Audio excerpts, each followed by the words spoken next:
So it's the anniversary of the Johnny Depp Amber Heard trial. It was a year ago that the trial occurred.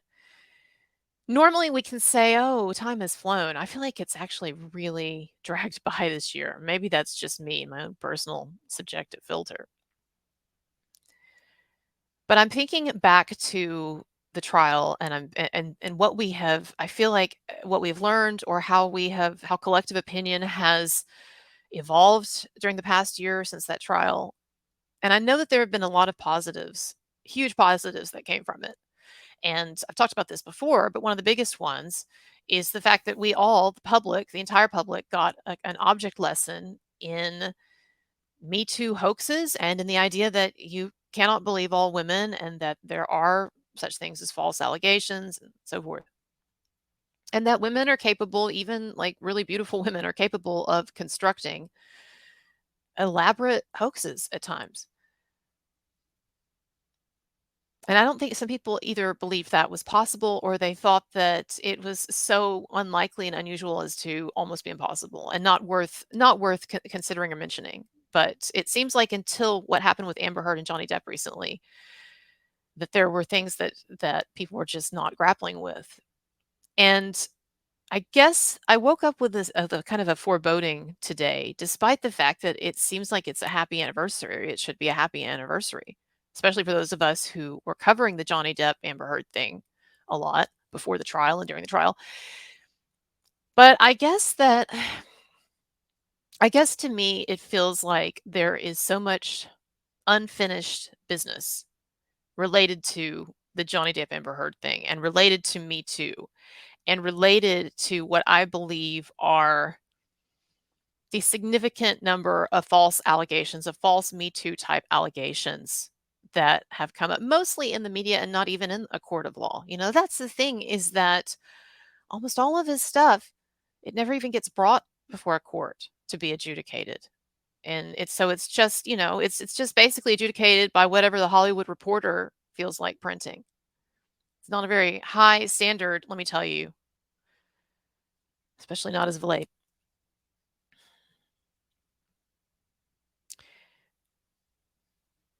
I guess that what bothers me is that I feel like we are going to have to go through a lot more of these Johnny Depp, Amber Heard type situations or some version of them.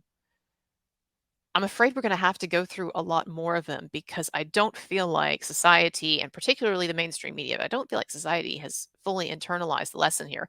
I feel, well, look, there's two parts to society.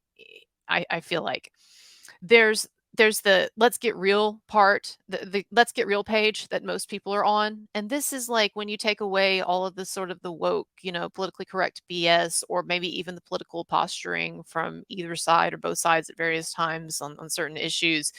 And you just get down to like if you were talking to a friend or a neighbor or a family member or something, and you're just going to get real with them. What do you really think, right?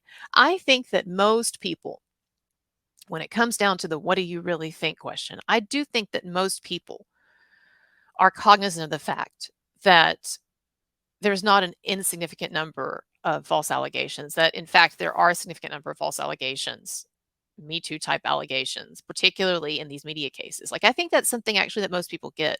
I think most people have a huge problem with cancel culture. I think most people have a huge problem with the runaway Me Too agenda and with all the false accusations and with what Amber Heard did to Johnny Depp or what Evan Rachel Wood and a gaggle of other women are doing to Marilyn Manson. And I could go on and on and on. I've talked about other cases and they seem to just come up all the time now. It's like every week there's a new Hollywood Reporter article.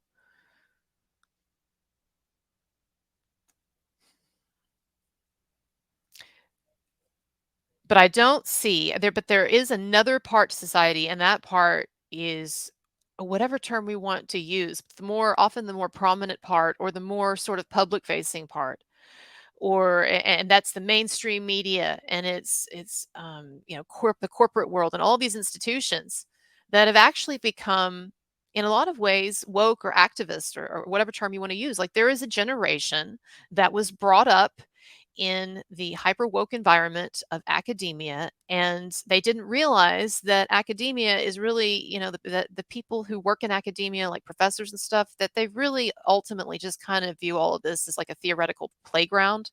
And oh, we can dabble with the idea that there's no such thing as a woman. That's a cool thing. Like when I went to grad school, I saw all this stuff coming down the pipe. And so this was, and so it was mid 2000s, maybe even a little earlier. And I'm taking classes where I'm reading Judith Butler and I'm reading some of these different theorists who talk about the fact that there is no such thing as a woman per se. And you know what? It was fun in a way when you were in a theoretical setting like a classroom and you're just tossing about stuff because it's fun to play with ideas. And you don't have to become wedded to ideas to play with them sometimes or at times. But there were a bunch of people younger people, my age and below, who came up through the educational system as it got more and more woke and politically correct as it became more and more a purveyor of these types of slogans like believe women. There was a whole generation or more who was coming up not in this environment, not realizing that this was just a theoretical playground. We were not really supposed to take any of this seriously. And so they took this shit seriously. You know what I'm talking about, right? They took all of this sort of woke theoretical BS stuff. They took it too seriously. They didn't realize that the adults were just kind of playing around and nobody was really like, hey, come on. So they took it too seriously. And now they're running things. It's like some kind of children of the corn scenario. I'm serious. I feel like I'm in some kind of woke children of the corn. If that reference makes no sense to you, you can look it up. Okay. But anyway, Eli Samuel. I actually like that horror movie. I don't know why that got such a bad reputation. That was an early Linda Hamilton. Anyway, I've heard that the most recent movie sucks, or I've seen that. I'm going to check it out. But anyway, so you've got this like fully indoctrinated group of people who are running society now, or at least who are running some of these major institutions like the mainstream media. And you've got the people who know better in these institutions, like they're just way too cowed because they know in a way like the inmates are running the asylum. There was an article I read, maybe a year ago by a former Washington Post reporter, or maybe he was still a Washington Post reporter, and he was talking about himself like an old guy, like an old veteran, of journalism. And he was talking about how, like, regardless of one's politics, there was just something fundamentally different about this new group of journalists coming up through the ranks, that they just didn't seem to have an appreciation for real journalist ethics, or at least the supposed desire to get to some kind of objective truth or just present facts without posturing and proselytizing or whatever, right? So I guess what I'm trying to say to you in sort of a roundabout way is that there are these two aspects of society. There's what most people still really think, but that they can't say, and they can't even almost really think it anymore, right? Because it's like a thought crime. You just don't. There's some things you just want to stay the hell away from because you can't, because to even think it, it might mean if you think it that it's going to slip out one day. Some kind of like Solzhenitsyn hell, right? Like oh, I don't want to think about this too much because then it might slip out what I really think, and then it slips out. Oh my god. Like, if people actually found out that I thought that there was actually such a thing as a woman, like, ooh, how controversial. I have a complicated position on the trans thing, but I'll talk about that some other time. That's another one that people are like, oh, you shouldn't touch that. Everything I want to do, people are like, oh, you shouldn't touch that. I know, I'll get used to it. I'll just do what I want. But I have not seen anyone in this year since the Johnny Depp Amber Heard object lesson that we all had, defamation trial, and we learned about that whole hoax. We even heard Amber Heard. We even heard her talking about it on tape. Like, that's what's so crazy about the people who are still carrying water for Amber Heard. That's what's so just astounding, is that those people have actually heard those tapes that the rest of us have heard. They've actually heard those tapes, and they came to the conclusion that she was the victimized party in that. But people buy into these narratives, and as you know, they buy in psychologically, they buy in emotionally, and then logic can come along later, or it just won't come along at all. So let me tell you one, as they like to say, hard pill or one hard truth. And I've just been talking last week with a couple of people about this. This came up in conversation with a couple of people. A friend of mine brought it up the other day. I think it was the Manson cases. We have still not had a serious conversation. I want everybody to listen to me, okay? We have still not had a serious conversation about several things. We have not had a serious conversation about how common false accusations are. I'm just not going to listen to any more of this BS about, oh, it's rare. I don't know what planet you're from where it's rare, but on planet Earth, and particularly planet Hollywood, and I'm not talking about the restaurant, is not rare, I don't think. That is not the impression that I have been getting as I have been paying attention to this for the last several years, even before I started making a channel to cover it. False allegations are not rare, and we have not even begun as a society, certainly the mainstream media, but as a society in general, we have not even begun to really grapple with that. The research on false allegations is shitty. It is all over the board. There is, in my opinion, there is no good research yet to tell us how often allegations, MeToo type allegations, or even criminal allegations of that type, how often they are false accusations and how often they're legit. But I am entering middle age, and I have had a lot of experience in life now with lots of different types of people over the years. And I feel like I have a good enough grasp experientially of female human nature and all of the variations and just in human nature. But specifically, we're talking about women and we're talking about instances of Amber Heard like behavior, false allegations against men. All right. And I'm telling you that I know enough experientially about female human nature to say that there are a significant number of women that I absolutely think are capable in this world, a significant number that I absolutely think are capable of lying about this stuff and of persecuting men falsely and of even to some degree constructing Amber Heard style hoaxes. I absolutely think that, and even in the normal world, not even Hollywood, just in the real world, I absolutely think that there have probably been a lot of false allegations and men who were falsely convicted, in the absence of like DNA evidence, men who were falsely convicted, or at least falsely convicted in society, in the media, like Johnny Depp and like all the other men who have been canceled. Armie Hammer, Marilyn Manson. I've talked about lesser known stories, Sabatini, Roy Price. There's a ton of people on and on and on and on, in my opinion. And I don't think that people have come to terms with the impact that the evolution of media, the impact that that evolution is having on our psychology and on the ways in which we relate to each other. I don't think that people have an appreciation for the fact that we are truly in uncharted territory with all of this tech stuff. And we know that. Like that's not even something that I have to explain to you. Like we all feel it. We all feel that existentially we are in the deep end of the pool with all this technology stuff because it has come upon us so fast and we have not had time psychologically or evolutionarily speaking to come to terms with it. And I've talked about this before. I'm not going to get into a philosophy lecture here. I'll try to link to it below. It was an early lecture I did, but I've talked about this, the fact that for millions of years of human evolution, you have this gradual, very, very slow, finely tuned, delicate process of evolution occurring in our biology. And yet during that time, more or less technology remained static.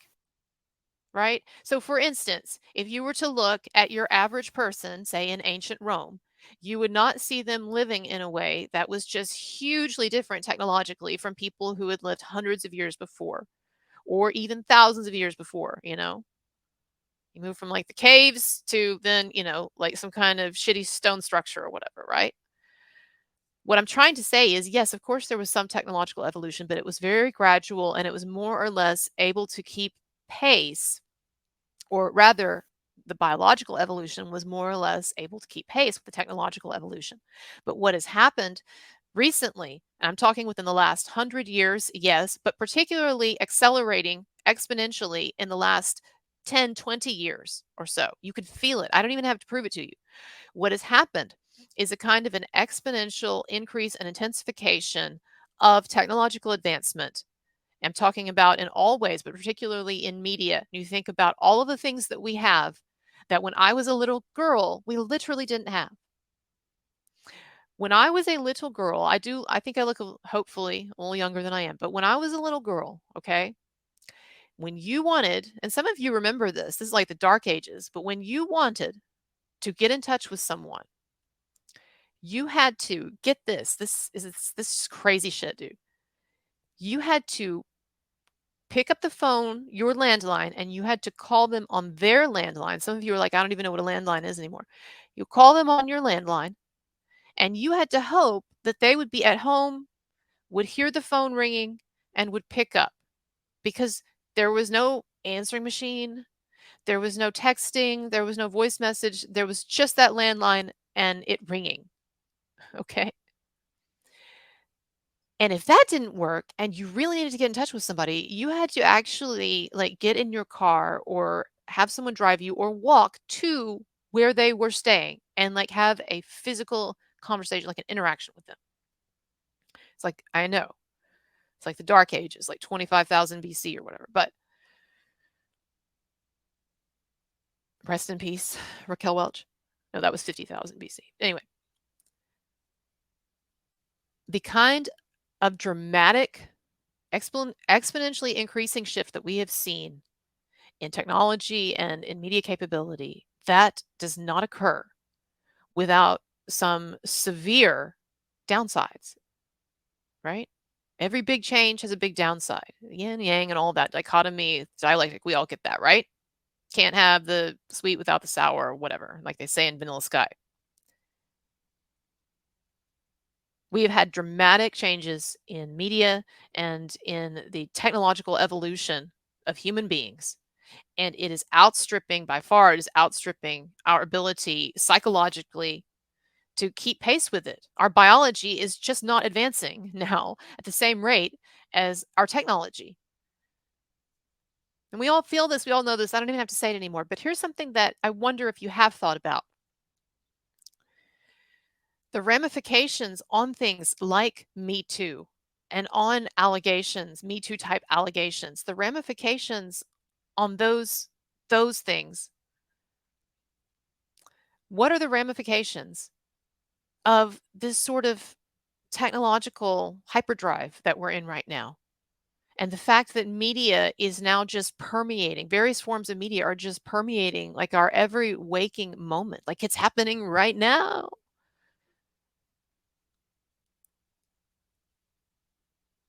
There was a philosopher, a French philosopher, I believe he's dead now. He was really popular, I don't know, the last 30 years or so. And he really emerged in the 80s and 90s with some theories about media. His name is Baudrillard.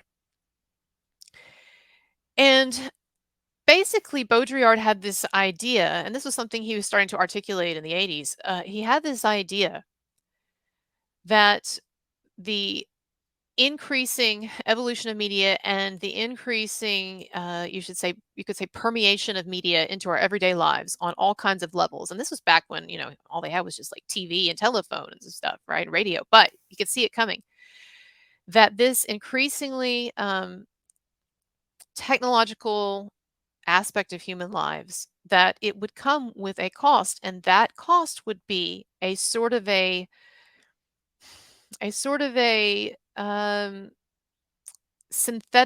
how do I want to put this? That it would have a kind of a synthetic effect on our lives, in that we would become more and more unmoored from the natural world or the world of hard material realities and objective facts. and more immersed in a world of make believe, a world where it would be impossible to actually get to the truth of things, that we would just be sort of lost in a sea of unmoored representations, sensational, lying, fantastic. Because, see, traditionally speaking, philosophically speaking, you had the idea of the sign or the symbol, and the sign is like words, and it's like images that we use. You know, like the sign of a woman on a women's stall at a bathroom, right? So it used to be that there was more of an appreciation for signs as representation of truth.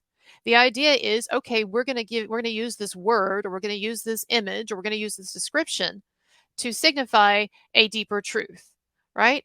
So, for instance, the idea was, or at least the aspiration was, you would look, for instance, in journalistic outlets, newspapers, and such, for a representation of the truth, or an attempt at the truth, or an attempt at the facts of what actually happened, right? So you look at like reporting, you know, during Vietnam War, for instance. As flawed as it was, there was a lot more of an emphasis on just getting the facts down. And what Baudrillard hypothesized is that over time, the relationship between the sign, between the signifier, and the reality would break down, because media would become more and more invested in the sign, in the representation, in the story, in the image, in the narrative, than in the actual truth. And so Baudrillard theorized that over time, the actual truth would kind of melt away as the sign would get bigger and bigger and bigger. The signifier would get more and more powerful, until finally, in Baudrillard's theorem, reality would just completely go away, and we would find ourselves completely unmoored from any ability to really latch onto any kind of truth, and just sort of bouncing about or drowning in a sea of signifiers, in a sea of representations, of often false representations or sensationalized representations, or the word that Baudrillard used, the hyper real representations. And Baudrillard was a visionary who understood where this stuff was taking us, and that's why he's referenced in the Matrix. You know, if you watch the first Matrix movie, there's an explicit reference to Baudrillard. There's a book that Neo opens up, and it's simulations and simulacra by Baudrillard. So direct reference. But we are living in the Matrix, and more we will we will live these sort of synthetic lives, unmoored from a kind of a natural factual referent. Now, what the hell does that have to do with Me Too? And what am I trying to say here in relation to the Johnny Depp Amber Heard situation, or some of these other cases of false allegations? What I'm trying to say to you is that the permeation of media, the increasingly exponential infiltration of media, and I'm not talking conspiracy theories, I'm just talking about like the natural progression of things with these iPhones and computers and internet and all this permeation of media into our lives and into ourselves. It is going to create new pathologies, and it is going to intensify certain existent pathologies.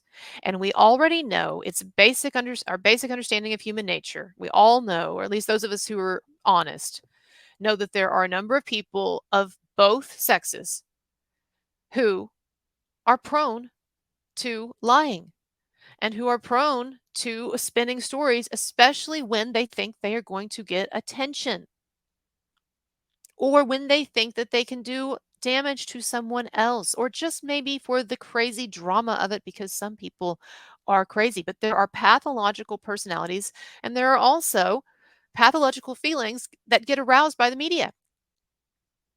And Amber Heard, I know one of the things that she was trying to get from Johnny Depp was a kind of a leg up in their divorce settlement, but also she was clearly trying to milk her hoax story for a higher profile. And we've got these suckers in the media, particularly with these younger generations, mine and younger, coming up, who are educated in, woke, crazy academia. We've got these people in the media now who are just willing to feed into and facilitate these pathological ways of feeling.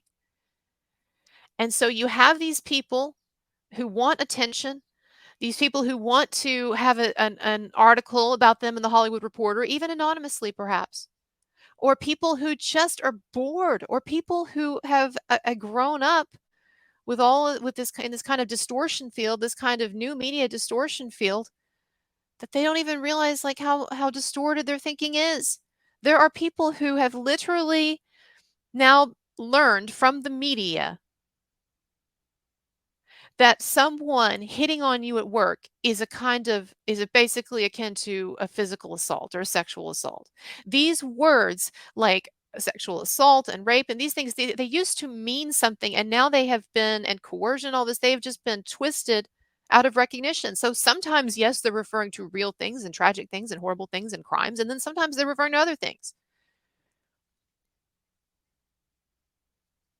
And these pathological personalities that crave attention and that don't recognize a line between truth and fiction or accurate versus inaccurate representation. They're here and they are going to take advantage of the situation. And it's not just a Me Too thing. I see it in all of these stories now, the past like year or two, that have been leaking out about different celebrities like Ellen DeGeneres being mean bosses. Well, I haven't done a thorough investigation into Ellen DeGeneres, but I'm seeing this a lot now. And again, it's this sort of pathologizing effect that I think mainstream media has. And when people know that, oh, I don't like my boss, I don't like that I have to work, you know, they run to the media. And so you get these major Hollywood Reporter articles, these breathless articles, and then you get to the root of them, and it sounds like, I don't know, what in my day was just considered a job. What do you want to know what we called a toxic work environment? In my day, we called it going to work. I've said that before. We get these articles about, oh, Ellen, she made me uncomfortable. Or like one of the guys who got Me Too, one of the studio heads, not Weinstein, but Roy Price, the one who was unfairly skewered for basically a joke at a late night event. There were articles about him saying that he scowled too much in meetings. He made people uncomfortable by scowling. Come on. And the media is causing a kind of a psychological deterioration or kind of a psychological innervation. Like people are actually weakening psychologically because they are being induced to do it by the media. The media is inducing people to think in these hyper victimized or pathological ways. And so, of course, you're going to have predatory people like Amber Heard swoop in, or like Evan Rachel Wood. What's something interesting that we haven't talked about that happened today that just happened to coincide with the anniversary of Depp versus Heard? I'm going to talk about it later in another video today. Yet another delay. And that's fine. I want the judge to have time to really think through this. So I'm actually not upset about the delay. I'm comfortable with it. I like it because I want her to take more time. But yet another delay in the anti-SLAPP ruling in the ongoing defamation trial case between Marilyn Manson and Evan Rachel Wood and Ilma Gore, whom he alleges have perpetrated an even larger style, Amber Heard style hoax against him. That thing has been going on for a while now. It's been a year since he filed. It's been over a year now since Manson filed his lawsuit against Evan Rachel Wood and her co-conspirator ex-girlfriend, Ilma Gore. These two, if you don't know it yet, if you haven't heard, these two got a massive hoax together that makes what Amber Heard did look like child's play. The biggest hoax in the history of the entertainment industry, I would say. A huge story. And the media, the role that the media had in not only perpetuating this, but in facilitating it. Evan Rachel Wood had refused to name her so-called attacker for a long time until basically what happened was it was becoming clear that her big media project, her big documentary project with Amy Berg was not going to really like fully get off the ground in a big way, get picked up by HBO for a big 2-part feature until she named Marilyn Manson. You watch that thing, they say it's not about that Phoenix Rising, that hit job HBO documentary. They say that is not about Marilyn Manson. He's just a part of it. Yeah, watch that and tell me he's just a part of it. That whole thing is built around him. He's the reason for that, obviously. And I don't know what's wrong with Evan Rachel Wood. I don't know. I make jokes about her being Amber Heard 2.0, and I guess that's controversial, but really I'm just trying to raise awareness to the similar pathological personalities going on here. I don't know exactly what's wrong with Evan Rachel Wood. I don't know if she is genuinely fucking crazy and she really thinks that these things happened.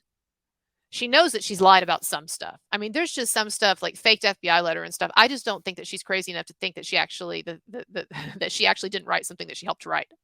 Okay? And we see all that stuff. I'm going to talk about it a little bit later in another video. We see all that shit that she's pulling or was pulling a while back with the father of her child, actor Jamie Bell, keeping him away from his child. He's pleading with the courts. Why? And he's like, I don't understand this. And Evan's been lying. And I haven't seen my son in months and months. And what's going on? And she keeps using this dumb Marilyn Manson excuse. And she fed me a fake FBI letter and a fake FBI contact. All of this stuff happened in their custody dispute. This isn't even, we're not even talking about Marilyn Manson anymore. We're talking about her and what she did to her seemingly, I think, pretty awesome ex and father of her child. This is either a sick woman or it's someone who is just cold-blooded manipulative on the level of Amber Heard. But either way, she has to know that she's doing some bad shit and she's doing some deceptive shit.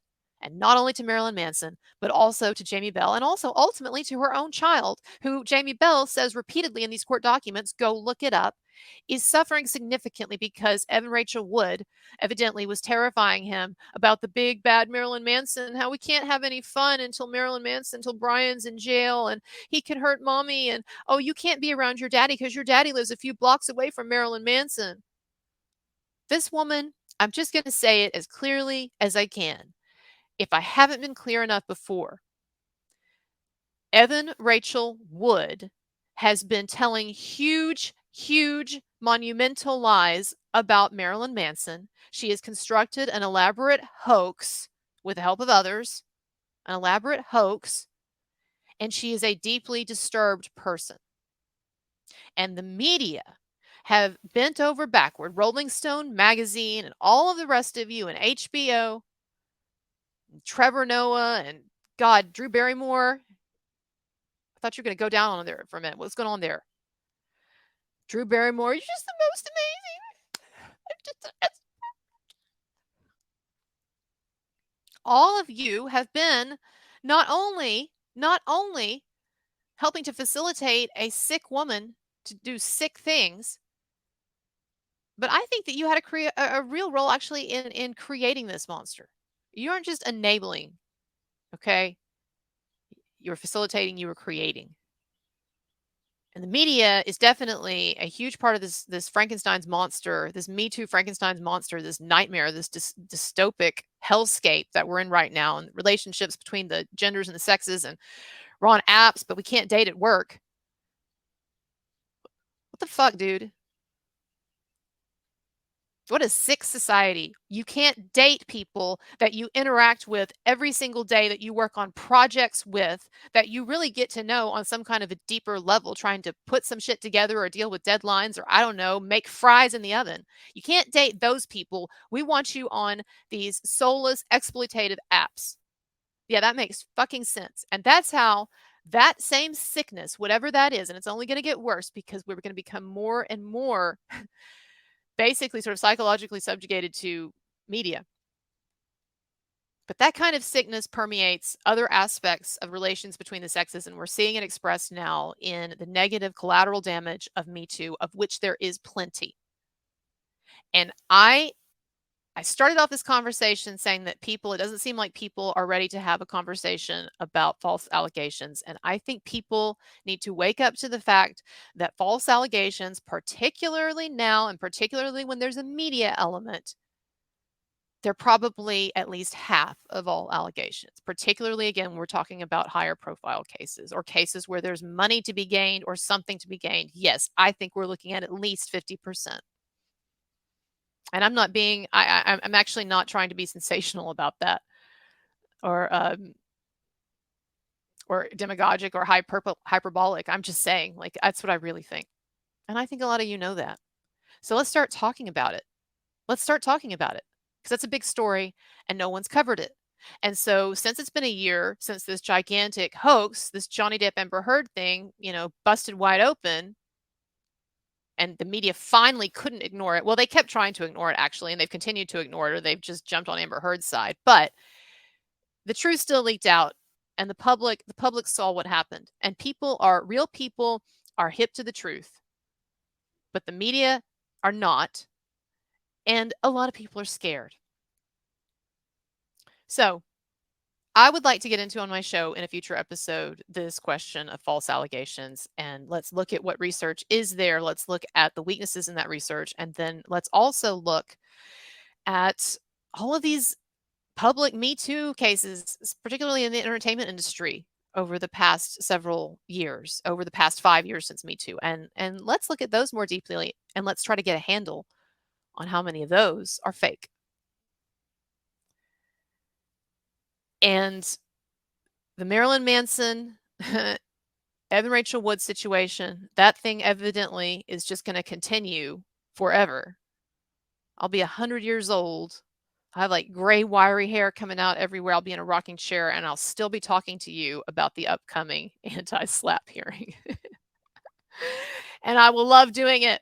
All right. Till the day I die, I will love it. So thank you all. I appreciate your support. Every little bit counts. I do try to push PayPal on people more these days than the YouTube thanks button, just because the YouTube thanks button takes so much more money. So if you want to leave a donation or a tip, it's really appreciated. Check out the PayPal, Patreon links below. But thank you so much, everybody. Check out more of my work. I've got the links below. And congratulations, Johnny Depp. You've made it to the other side of the Roaring Rapids. And let's just everyone, like I said in my last video the other day, now that we're in the water and we've helped Johnny Depp across, let's look and see all the other guys who are still drowning, who are still struggling to get across, and let's help them across as well. All right.